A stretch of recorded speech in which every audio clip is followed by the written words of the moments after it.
John, we wanted to talk about soils because it's so important to gardening, and yet it's given so little attention. And your garden is a perfect place to do that because you spend a lot of energy improving your soil. I have. I've spent a lot of energy on the soils and a lot of time thinking about it. You know, soils is what plants grow in. Dirt's what we sweep off the floor. Share with us what soil texture is. Great.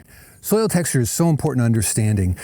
What I have here is some sand, which is one texture. Some soils are very sandy, and then some soils have a lot of clay in them. This is potter's clay.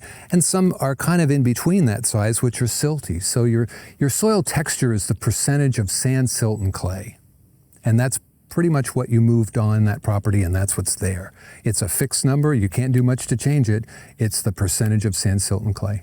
So let's talk about organic matter, because that's the key to making adjustments, right? Right. Organic matter is pretty wide and pretty encompassing. Organic matter is really anything that was living but is now dead. And organic matter is what's going to improve your soil structure. And structure is how it's arranged. Structure is how it's all put together. Structure allows water to move through, allows roots to grow through it, allows nutrients to be available. And so texture is important, but structure is really what makes it. And that's where organic matter fits in. And that's where microbial activity fits in. And so organic matter can be anything from leaves to grass clippings to wood chips to anything that is just that type of material that will help improve the soil. Well, you had mentioned microbes. Can you give us a simple definition of that? Gosh, microbes, you know, there's thousands and thousands of type of microbes. It can be bacteria, it can be fungi, it can be all sorts of things. These are microbial activity that's living in the soil on the organic matter. And really, why this is important is because as the microbes break down the organic matter, they give off a gelatinous material which causes the soil particles of soil texture to clump together. And so actually this microbial activity is causing a reclumping of your soil, making it more an improved structure. And so you're given this hand of soil texture, understanding why soil structure is important, using organic matter and understanding the microbial activity helps tie it all together and gives you some goals to work towards, which is to improve soil structure. One of the neatest things I've learned is that actinomycetes, which are a beneficial soil bacteria, they're what give that characteristic earthy smell that we recognize in soil. Right. They're what makes it smell so good. Yeah. Yeah. Oh yeah, it's that organic matter. And you can smell it. It's the bacteria. And good soil shouldn't have a foul smell. Shouldn't have a rank smell. Good compost shouldn't have a foul smell. It shouldn't have a rank. It should just smell earthy, like you said. People think that when we talk about adding organic matter to the soil to improve it, that somehow means that they have to bring out equipment and till. Right. But we know that's not the case because, well, this segues into talking about mulches. You know, tilling is kind of a misunderstanding. Everybody thinks you need to till, when really research is showing that tilling causes a lot of compaction right below where you're tilling.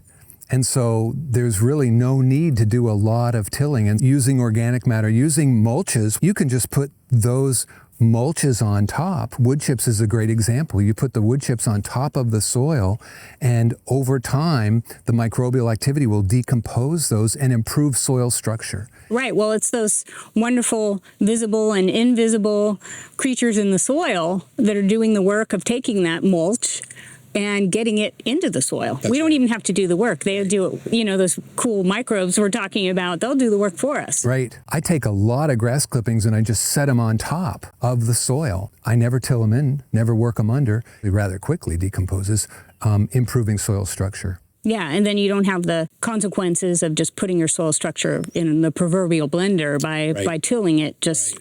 You know. Which is what people do when they're tilling every year. Yeah. Well, we have some samples here, right? Yeah. Let's talk about this. So I've just got some old grass clippings. We use a lot of grass clippings. Leaves are great. You know, people are of the understanding that they need to rake out their beds every spring.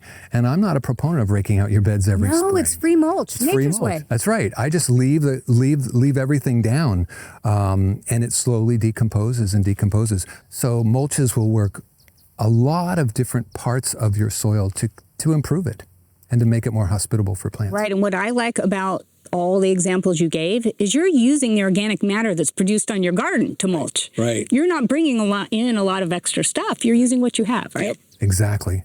A lot of people think if they've got clay soil and they're trying to improve it, that they can add sand to do us. Tell us why that's a bad idea. That is such a great question because we know that clay and sand basically make concrete.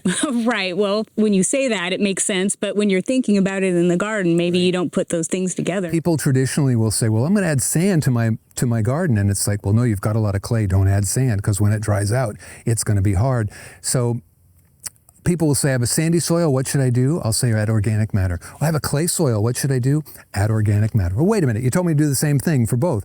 That's correct. But you're right, that's such a misunderstanding that add sand, it'll improve drainage, when in fact, it'll make the whole thing a lot worse. Yikes. We don't want to do that. Yikes. I wanted to talk about the soil biology primer really quickly. It's my favorite book about understanding what microbes are and how alive the soil is. And it's pretty accessible. It's not, a super high level scientific. It's got great illustrations. And that's my recommendation for people who want to learn more about what is a microbe and how is soil alive. One of my favorite books, which is a little more difficult, is The Intelligent Gardener by Steve Solomon. And it gets into nutrient-dense foods. It's a little harder to read, but if you're into nutrient-dense foods and nutrients, you might geek out on it, but I wouldn't start there. I'd start with the soil biology primer. Growabundant.com is a great website, and really they talk about nutrient-dense foods and feeding your garden. Part of my passion is being able to eat out of your garden, and it's so much nicer to walk up and pick peas and pick lettuce and